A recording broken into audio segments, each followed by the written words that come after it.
the Constitution met in 1787, they had the intention of creating a document that would guide the American people and that would protect our freedoms, not only for the time being, but for the future, because they understood that time and needs would change. When the 40 framers met to sign the Constitution, of those men, 33 of them were 40 years old or younger, with the youngest being 26 years old. In America, we have a tradition of young people being civically involved. From the time of the American Revolution, through the development of the Jaycees, and even today amongst our peers, as we can all see us gathered here today. If I were Henry Giesenbeer and I were trying to form a new young person's organization today, I would not change a thing that he did. He had the correct vision, he had a solid premise, it was successful, it was relevant, and it was influential.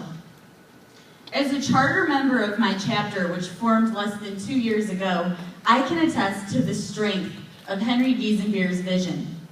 His vision was to provide leadership skills, business skills, and have young people be civically involved in the community. That was what he highlighted, and that's what he thought should be the focus of the United States Junior Chamber. He was very successful in all of the goals that he had, and as a chapter member, I had 21 people who started off our chapter, and after 5 months, I became the first full-term chapter president. And after the end of my first trimester, we had 71 members.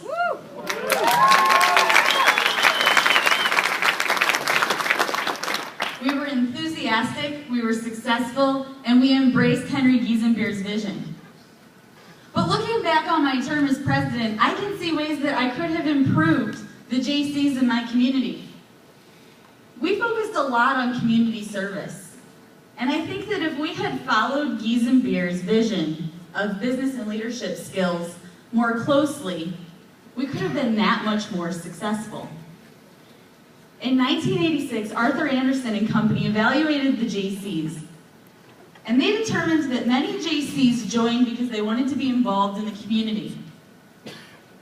At this point, the vision of the Jaycees changed from Giesenbeer's vision of leadership through community involvement to what Arthur Anderson had suggested of community service with leadership training. As this shift focused, interestingly, membership in the United States Jaycees started to decline. What can attest for this?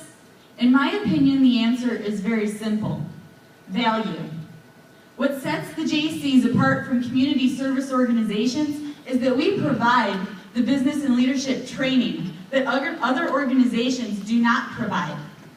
If you take away the focus from the business and leadership training, you take away from the value. The equation now becomes value versus time and energy.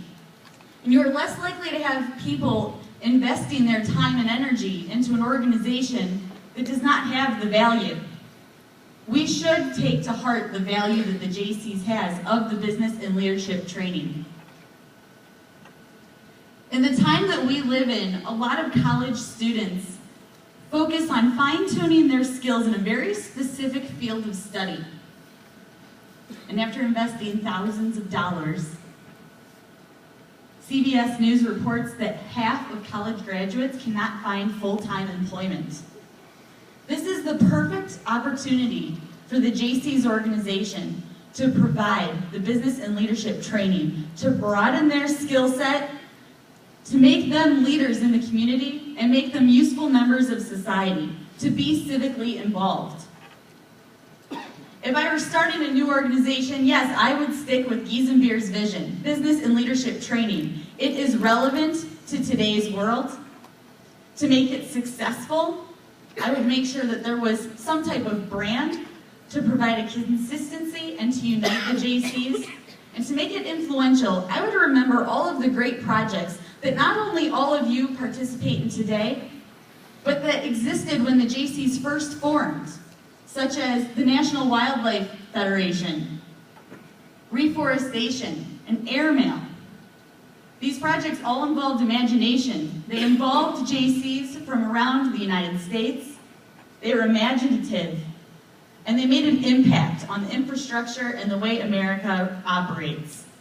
I urge you to go back to your chapters and implement the value that Henry Giesenbier and many Jaycees before us have already laid the groundwork for. Thank you.